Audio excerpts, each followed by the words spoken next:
ഒരു കാലത്ത് വിമർശനം സാധാരണയായി സഹായിക്കില്ലെന്ന് മനസ്സിലാക്കിയ ഒരു ജ്ഞാനി ഉണ്ടായിരുന്നു. ആളുകളെ മാറ്റുന്നതിനുപകരം അത് പലപ്പോഴും അവർക്ക് സ്വയം പരിരക്ഷിക്കേണ്ടതുപോലെ പ്രതിരോധം തോന്നിപ്പിക്കുന്നു. അവർ എന്തെങ്കിലും തെറ്റ് ചെയ്യുന്നതായി ആരോടെങ്കിലും പറയാൻ ശ്രമിക്കുന്നത് സങ്കൽപ്പിക്കുക, കേൾക്കുന്നതിനുപകരം അവർ അവരുടെ പ്രവർത്തനങ്ങളെ പ്രതിരോധിക്കാൻ തുടങ്ങുന്നു. ഒരാളെ മലമുകളിലേക്ക് തള്ളിയിടാൻ ശ്രമിക്കുന്നത് പോലെയാണ് ഇത്, അവർക്ക് പിന്നോട്ട് ഉരുളാൻ വേണ്ടി മാത്രം. ആളുകൾക്ക് മൃഗങ്ങളിൽ നിന്ന് വ്യത്യസ്തമായി പ്രധാനപ്പെട്ടതായി തോന്നാൻ ആഴമായ ആഗ്രഹമുണ്ട്. നാം എല്ലാവരും ഈ ലോകത്ത് പ്രാധാന്യമുള്ളതുപോലെ പ്രത്യേകം അനുഭവിക്കാൻ ആഗ്രഹിക്കുന്നു. ഇതാണ് നമ്മെ മനുഷ്യരാക്കുന്നത്. ലിവിങ്സ്റ്റൺ ലാർനെഡ് എന്ന മനുഷ്യൻ തന്റെ മകന് കത്തെഴുതി മറ്റുള്ളവരോട് ദയോടും ബഹുമാനത്തോടും കൂടി എങ്ങനെ പെരുമാറണമെന്ന് കാണിച്ചു തന്ന ഒരു കഥയുണ്ട്. ഒരു പ്രശസ്ത വ്യവസായി ചാൾസ് ഷ്വാബ് വിജയത്തിനായി വ്യത്യസ്തമായ ഒരു സമീപനം സ്വീകരിച്ചു.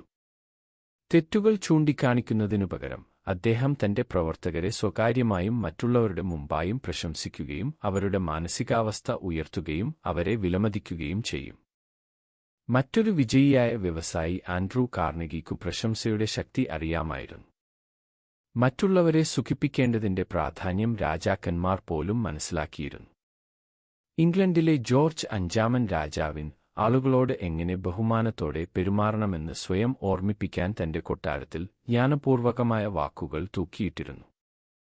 ഉദാഹരണത്തിന്, ഒരാളെ വിമർശിക്കുന്നതിനുപകരം ഈ വ്യക്തിക്ക് എന്താണ് വേണ്ടത്, നിങ്ങൾക്ക് അവരെ എങ്ങനെ സഹായിക്കാനാകുമെന്ന് ചിന്തിക്കുക. ഇത് നിങ്ങൾ ആഗ്രഹിക്കുന്നതിനെക്കുറിച്ചല്ല, മറ്റുള്ളവർക്ക് എന്താണ് വേണ്ടതെന്ന് മനസ്സിലാക്കുന്നതിനാണ്. ചിലപ്പോൾ ഒരു പുഞ്ചിരി അത്ഭുതങ്ങൾ സൃഷ്ടിക്കും. നിങ്ങൾ പുഞ്ചിരിക്കുമ്പോൾ അത് നിങ്ങളെ സുഖപ്പെടുത്തുക മാത്രമല്ല, അത് നിങ്ങളുടെ ചുറ്റുമുള്ളവരുടെ ആത്മാവിനെ ഉയർത്തുകയും ചെയ്യുന്നു.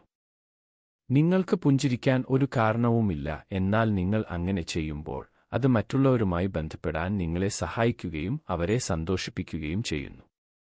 ഹാർവാർഡ് പ്രസിഡന്റ് ഒരിക്കൽ പറഞ്ഞു, ഒരാൾ സംസാരിക്കുമ്പോൾ പൂർണ്ണ ശ്രദ്ധ കൊടുക്കുന്നത് അവരോട് ബഹുമാനം കാണിക്കാനുള്ള ഏറ്റവും നല്ല മാർഗമാണെന്ന്. ഇത് ഒരു ചെറിയ ആംഗ്യമാണ്, പക്ഷേ അത് വലിയ സ്വാധീനം ചെലുത്തുന്നു. നിങ്ങൾ ആരോടെങ്കിലും സംസാരിക്കുമ്പോൾ പോലും ആദ്യം അവരുടെ താൽപ്പര്യങ്ങളെക്കുറിച്ച് ചിന്തിക്കുക. അവർക്ക് എന്താണ് പ്രധാനമെന്ന് മനസ്സിലാക്കുന്നതിലൂടെ നിങ്ങൾ രണ്ടുപേർക്കും പ്രയോജനപ്പെടുന്ന രീതിയിൽ ആശയവിനിമയം നടത്താൻ നിങ്ങൾക്ക് കഴിയും. ഓർക്കുക, എല്ലാവരും തങ്ങൾ പ്രധാനപ്പെട്ടവരാണെന്ന് കരുതുന്നു. ആളുകൾ പലപ്പോഴും തങ്ങളുടെ ഈഗോ വളർത്തിയെടുക്കാൻ ശ്രമിക്കുന്നു, അവർക്ക് അങ്ങനെ ചെയ്യാൻ മതിയായ കാരണമില്ലെങ്കിലും. യുക്തിയിൽ അധിഷ്ഠിതമല്ലെങ്കിലും നമ്മൾ മുറുകെ പിടിക്കുന്ന ശക്തമായ വിശ്വാസങ്ങൾ നമ്മിൽ മിക്കവർക്കുമുണ്ട്. നമ്മൾ തെറ്റാണെങ്കിൽ അത് നമ്മോട് തന്നെ സമ്മതിച്ചേക്കാം, എന്നാൽ എല്ലായ്പ്പോഴും മറ്റുള്ളവരോട് അങ്ങനെയല്ല. പുരാതന ഗ്രീക്ക് കഥാകാരനായ ഈസോപ്പ് നമ്മുടെ ആശയങ്ങൾ മറ്റുള്ളവരിൽ അടിച്ചേൽപ്പിക്കരുതെന്ന് പഠിപ്പിച്ചു. നിങ്ങളോട് യോജിക്കാൻ ആളുകളെ നിർബന്ധിക്കുന്നതിന് പകരം അവരുടെ കാഴ്ചപ്പാട് മനസ്സിലാക്കാൻ ശ്രമിക്കണമെന്ന് അദ്ദേഹം പറഞ്ഞു. കുറ്റപ്പെടുത്തുന്നതിനോ വിമർശിക്കുന്നതിനോ അല്ല, മറിച്ച് പൊതുവായ സാഹചര്യം കണ്ടെത്തലാണ്.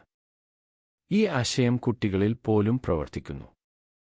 അവരെ നേരിട്ട് വിമർശിക്കുന്നതിനുപകരം എന്തെങ്കിലും ചെയ്യാനുള്ള പോസിറ്റീവ് മാർഗം കാണിക്കുകയും അവരുടെ ചെറിയ മെച്ചപ്പെടുത്തലുകളെ പ്രശംസിക്കുകയും ചെയ്യുക.